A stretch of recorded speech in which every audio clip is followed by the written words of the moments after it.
مرحبا بكم في قناة فن ومشاهير.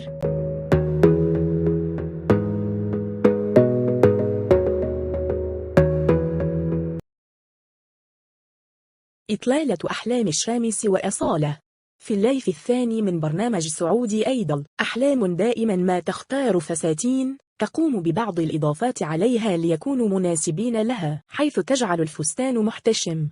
مثلا إطلالة الحلقة الثانية من سعودي أيدل. بصراحة كل إطلالات أحلام في الآونة الأخيرة أعجبتني، الإطلالة موفقة، أما الشعر والميكاب رائعين. أما عن أصالة فالفستان حلو جدا، تدرجات اللون جميل جدا، لكن الفستان على أصالة لا، لأنها قصيرة القامة.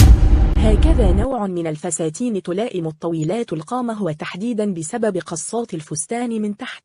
أما عن الشعر والميكاب ولا غلطة، طالعة حلوة كثيرا، واختيار بوت خاطئ.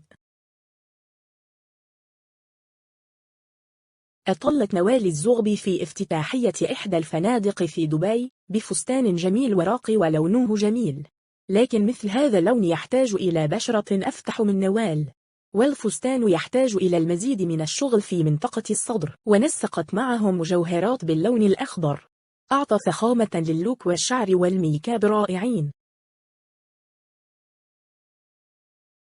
إذا أعجبك الفيديو اشترك في القناة واضغط على الجرس ليصلك كل جديد عن عالم الفن وأخبار المشاهير.